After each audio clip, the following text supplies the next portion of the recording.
Hello, everyone. This is Hudson Santana from Santana Properties team. I'm here with Emily, RiCharde, and Derrick. Derrick is our director of Emily is our director of operations, and Derrick is our director of marketing. Thank you for being here with us. What we're here to do is to give you an overview of the 2021 market, which is officially closed, and we're comparing it to 2020. So, Emily, I'll let you take over. So clearly I can't speak to that. So what we're looking at here is some charts where we've broken down the homes into three categories: single family, condo, and multifamily. And that's MC. That's a mistake. So we are looking at this first chart is listings taken. That's how many total homes were put on the market. And the second chart is how many homes that went on the market went off because they sold.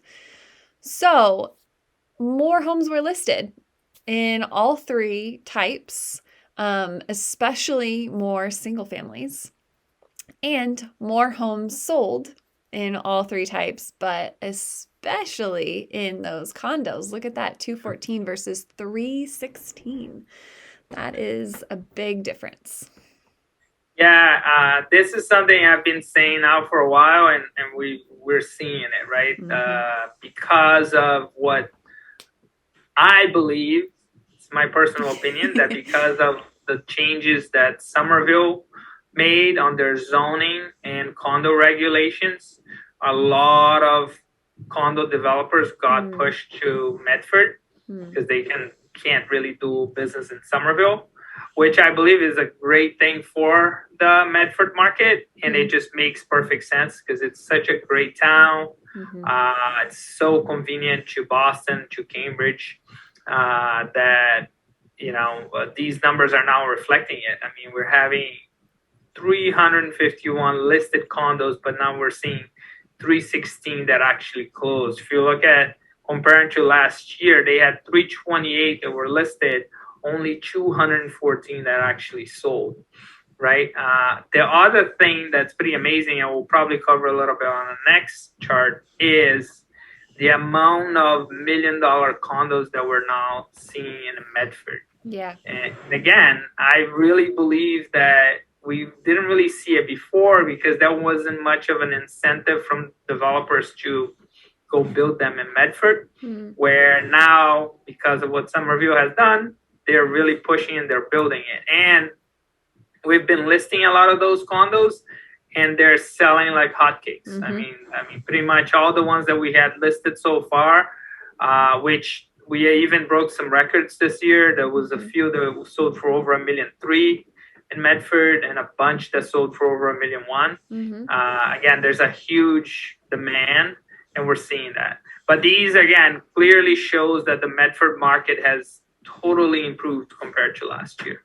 Absolutely. I think between like the developers moving to that area, as well as during COVID, when people decided they wanted to kind of push a little further out of the city, I mean, the combination of the both is kind of a perfect storm for that market.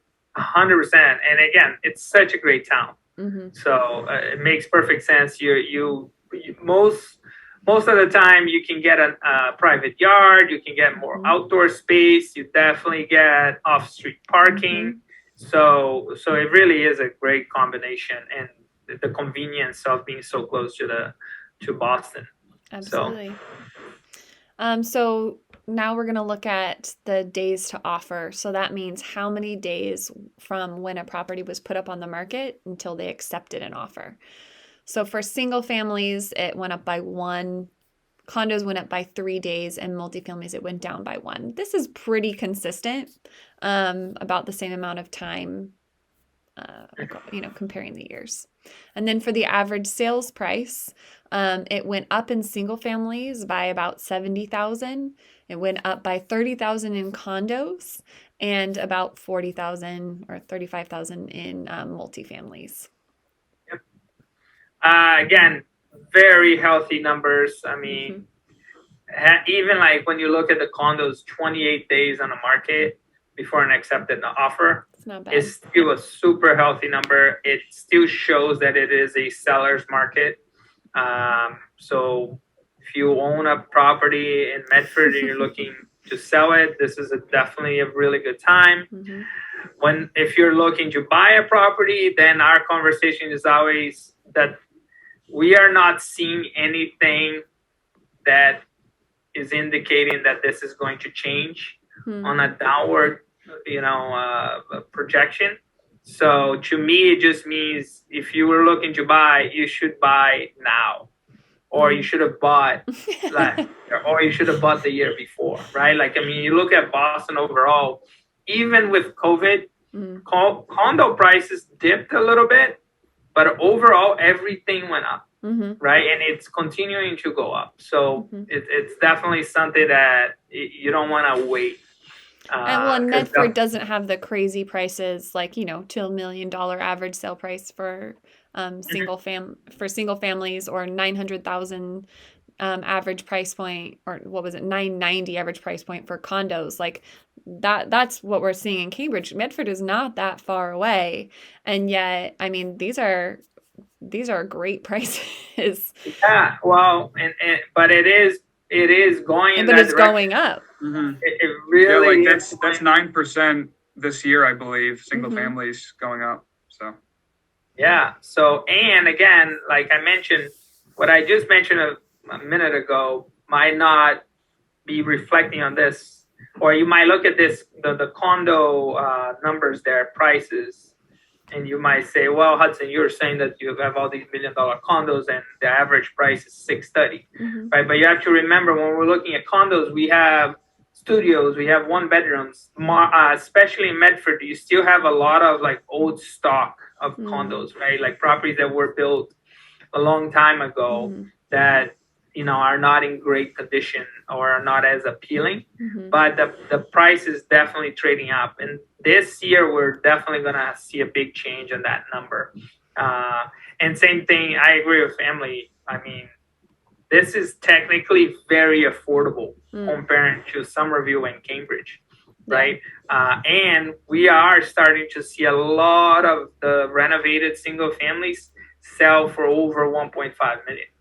I mean, that is something that, I remember, I believe it was 2014 when Somerville had the first single family to sell for over 1.5. And now we have single families in Somerville selling for over 2.2, right? Wow. I mean, Medford is already hitting the 1.5 number, and it's going to continue to go up as more developers build nicer, newer homes. Well, and what you mentioned earlier about how, the condo over $1 million market has increased. Last year, only one condo over $1 million sold, and this year, 9 closed, and that's not including the pending ones that haven't closed yet. And you're referring to 2020 and 2021, correct? Yeah, so you see 1 in 2020 and then 9 in 2021. But if you go on the market right now and see the ones that are pending, I want to say that there's probably like 10 pending right now that are over $1 million. So they went under agreement in 2021. Yeah. Exactly. So craziness. Yeah. It's on the upward trend. Exactly. It definitely is in the upward trend. If you are a homeowner in Medford, or if you're looking to buy a property in this area, I hope you find this information helpful to you. Feel free to comment or send us questions or concerns. Feel free to disagree with us, right? We're talking about the facts here and we're expressing our opinions. We love when people disagree and we can have a conversation about it. But also, if you're either looking to buy, sell, or invest, we would love the opportunity to work with you. So even in Arlington. Yeah, now as most people know, we service the overall greater Boston area. We definitely have a ton of experience in Medford, Arlington, Cambridge, Somerville, and a bunch of other towns. So anyway, thank you again for being here with us. Thank you for the opportunity, and have a happy new year, and then have a great day. Bye, guys. Take care.